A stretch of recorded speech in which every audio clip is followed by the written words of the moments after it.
yan. Hello guys, ito yung mga Dutch Malaysian guys.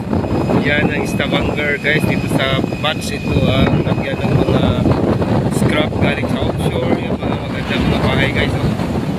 Yan. Napakaganda dito ng lugar guys.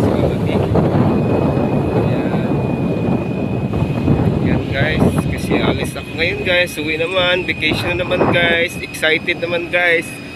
At sadyang ganyan ang buhay guys. Welcome. Excited na uwi guys. Yan guys, ang mga nililifting guys,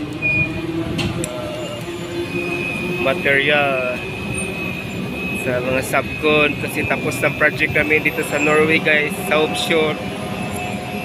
Yan guys, kinikri na guys kasi alis naman ito, pupunta naman ang barko sa project sa Germany guys.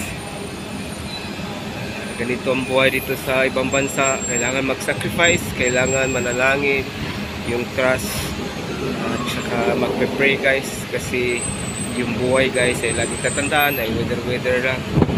Kailangan maging handa ka, maging relax ka. Kailangan hamunin ang pagsubok sa buhay para makasurvive dito sa mundo. Yung pinapangarap lang guys na mabuo ang pamilya at may pagsuporta sa mga anak para preparation sa pag-aaral ng high school and college na laging maging masaya niya ng electrical engineer guys. Dutch. And guys, mga kabaro, laging tatandaan mga kabaro, kailangan na mananalig at magpe-pray kung saan tayo dadalhin sa ating may kapal. Kailangan maging matatag tayo sa hamon ng buhay, especially sa ganitong buhay nandito sa laot. Ang buhay is 50-50 at kailangan magtiyaga, kailangan mag-sacrifice guys. So hi to my all colleague, especially sa mga kabayan ko, kabaro, nagtatrabaho sa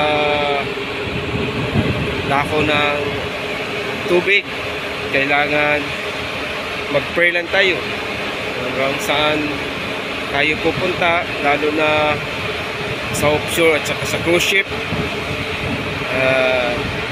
Kailangan pray para maahon tayo sa kahirapan, maahon tayo sa problema, at saka ganito ang pinili natin na buhay. Laging handa tayo. Sana mga kabaro, always ingat and God bless us mga kabaro. Yan, tinuturo ko kayo sa magandang lugar kasi paminsan lang kami makapunta dito sa Stavanger, sa batch. Kasi ang project namin kadalasan windmill ngayon. Nag-demolition kami dito sa offshore sa Norway.